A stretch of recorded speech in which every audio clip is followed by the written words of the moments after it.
Welcome back to What Arty Noobs for General Disturbance.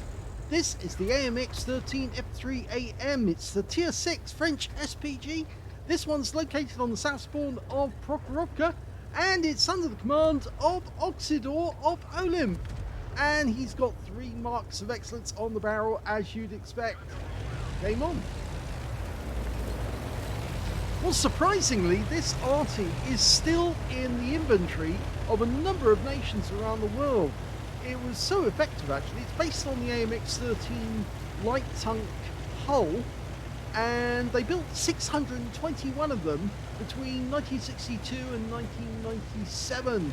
It was actually designed in 1959 as an airborne Arty, an Arty that could actually be put on an aircraft, mainly because it was so light. It's only 80.5 tons in total, and it's got a 155mm gun. In fact, it's the smallest of all the 155mm howitzers in the game. Now, it's capable of doing 630 alpha, penetrating 39mm of armor with the standard rounds, and it's got a burst radius of 7.6 meters, so 14 meters in total. In his first shot, and he changes position straight away to avoid counter battery. It's also to counter any return fire, because it's actually been seen, I'm afraid Skill 4 LTU actually did explain to many people exactly how to return fire down the line of sight if you do get hit by an Arty or a tank destroyer in the south on this map.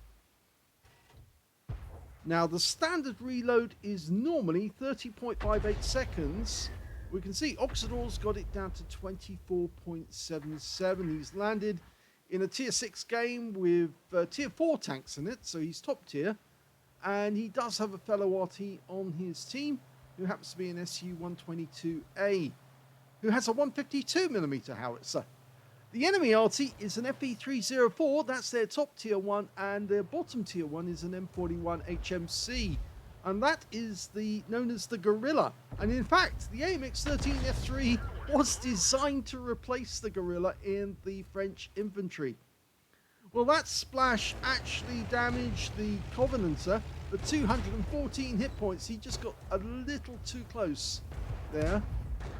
He doesn't have much in the way of armor, a Covenanter. And the second tank to die also is on the enemy team. Okay, well, this time we've got a Lux, who appears to be doing figure of 8s at the center line, which is something I used to do for a long time, and I used to earn masses of credits doing this, because of course I was spotting all the enemy tanks and picking up all the spotting damage my teammates were getting. So yes, it really does work, figure of 8s, but you have to be careful, otherwise that happens and you lose 243 hit points to the second shot.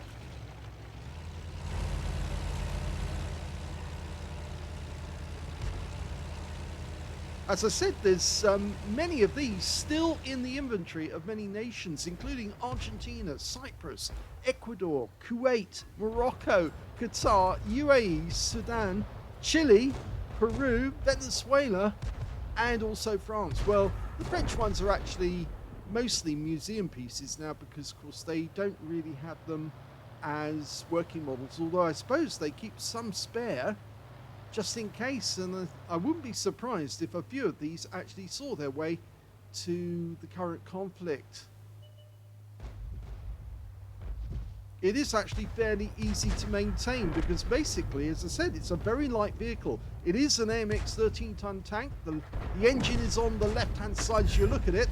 Oh, his second hit, this time on the T-3485, and he gets some stun assist.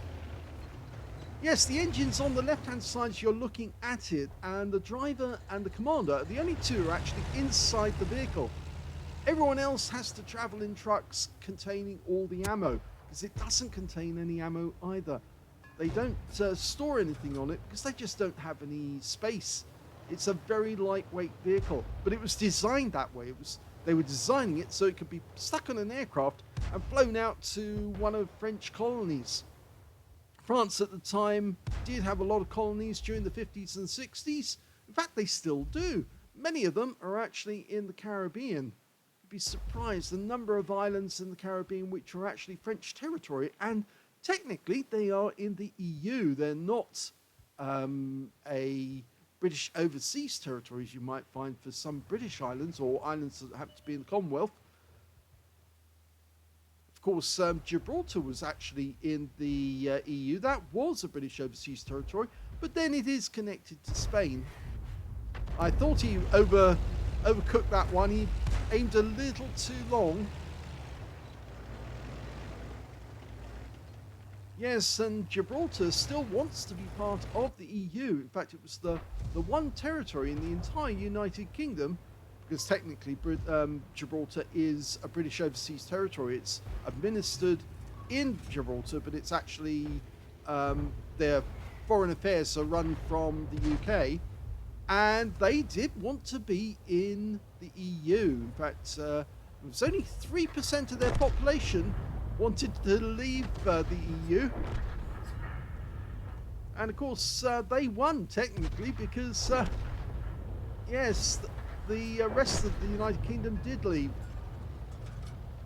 Something which a lot of countries, or a lot of British people, are now regretting, because they wanted to be in the EU. Lovely shot there on the Hellcat. 282 off that.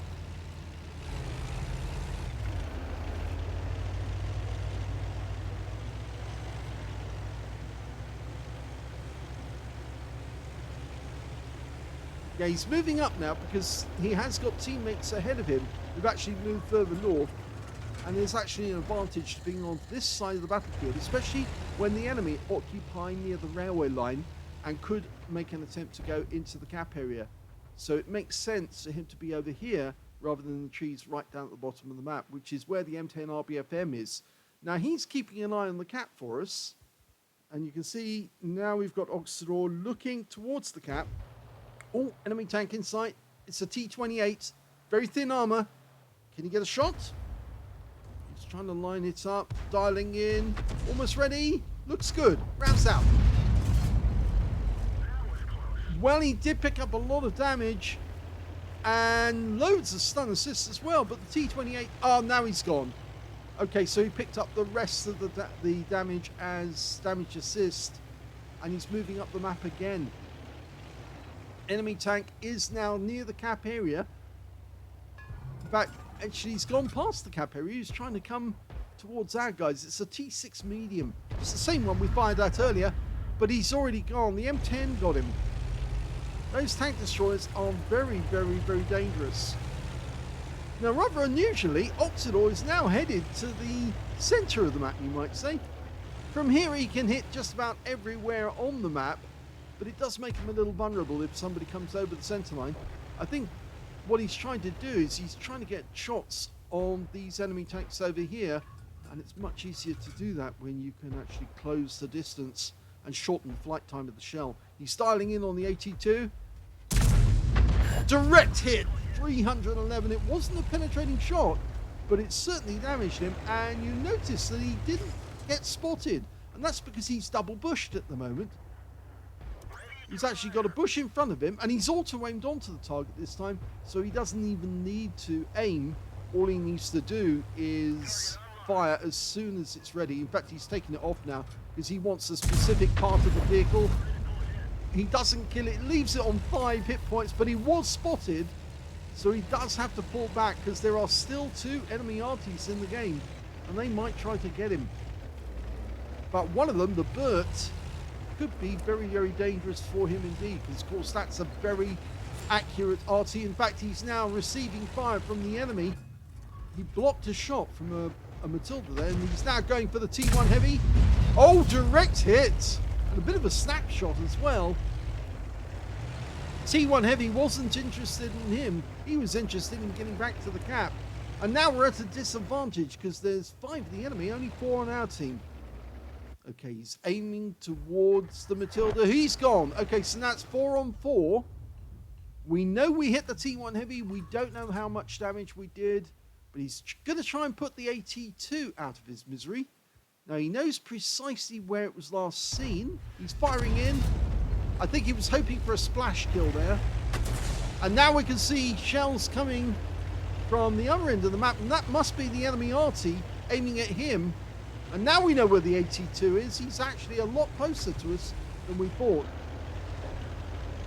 Now we've just lost our T-3485, and the AT2 is just a short distance away. He's definitely trying to get at Oksydor, and Oksydor is trying to maneuver in such a way as to avoid getting hit. The AT2 is gone, just taken out by our Matilda. Now he's definitely after the FV304, and he's just found him. He's on the other side of the railway line, and he can't get at him by coming over the railway line because the train's in the way, and it looks like the Burt might be trying to come at him as well. Now, who's going to be the more accurate? Oh, definitely Oksydor, and he dodges the shell that came from the M41 HMC, and now there's only 2 enemies left, the T1 Heavy and the M41 HMC Gorilla. That was a very accurate shot, and it was a shotgun. It was a manually aimed shotgun. You know, so he lined up both the reticules, so the arrows were matching together, so the aim point was bang on, and then he got the hit. Now we know where the T1 is, and we know how much in the way of hit points he's got, and he's low on hit points, and he's out of health now. That's a second shotgun kill for Oksydor. He's really going for it. Now he's dodged behind the house for cover. We know the HMC is nearby, and there he is. He's actually on the this side of the map, and we're driving towards him. It's almost like we're going to go for another shotgun kill. That would be his 3rd in the game. He's only had 2 kills so far, but if he was to get another shotgun kill, I think he's going to go to an aim shot this time. Yep. Just missed him, which means the M41's going to reload before he does. But the M41 is definitely trying to get away from the Matilda, and he's taking fire. He's turned to face us, but he dies to the Matilda, and that is the end of the game. And very successful battle it was for Oksydor. Well, that was an excellent game by Oksydor in the AMX 13 F3 AM. He got an ace tanker, not surprising really, considering the amount of damage he did and how many enemy tanks he hit. He also got a Bruiser medal for getting at least 5 critical hits. In fact, he managed to get 13. He got a Gauze medal for doing more damage, exceeding 8 times the hit points of his own vehicle, as well as a high caliber for dealing the most damage in the game overall. And his win rate from the battle was 5,700, which is Super Unicum standard and a lot more. Let's have a look at team score. Well, the highest damage in the game was 2,446, and that was by Oksydor.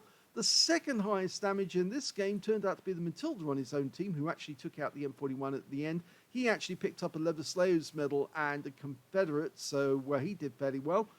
He got 1977. The third highest damage, that was the T-3485 on the enemy team. He got 1,965.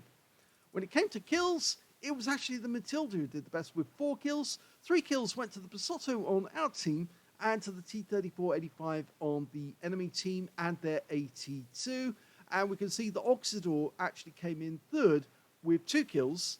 And he was also matched by the T-28 on the enemy team, their FV304, one of the tanks he killed, and the T1 Heavy, another tank that he killed. So yes, both of the tanks he killed also had 2 kills.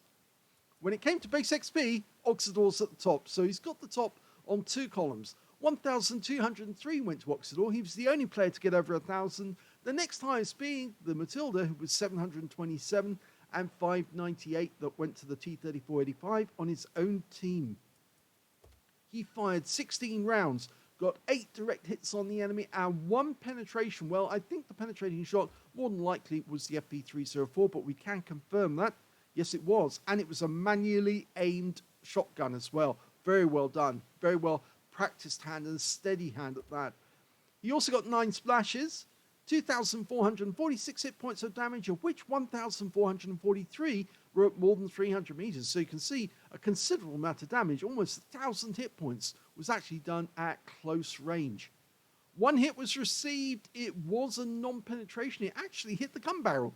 If you actually see in the pictures afterwards, you might actually spot that the round actually went through the gun barrel, but it didn't actually hit the modules, so therefore it counted as a non-pen.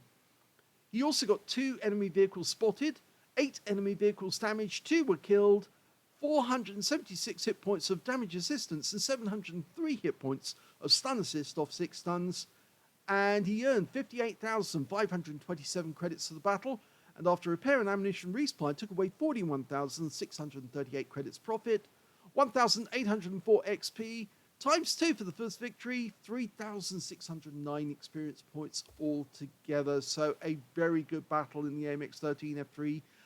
This tank can actually, this Arty can be very effective with the stock gun actually, funnily enough, because it's actually faster to accelerate with the stock gun. It's just a little less accurate. So it's choices really. You either go for the big gun or you go for the stock gun. If you go for the big gun, you're going to be slowing yourself down a little bit, but it's still, I think the top gun's better than the stock gun. It's just personal preference. Some people prefer the stock gun on this Arty. The top gun, of course, is the gun that they actually fitted the real Arty with. And if you ever see one of these at a monument, or there are plenty of them in France, but if you ever do see them, that's the gun you will actually see on top of them. I hope you enjoyed that replay. If you did, please give this video a like. Do subscribe to our channel. Leave a little comment down below because it feeds the algorithm. And thank you for watching.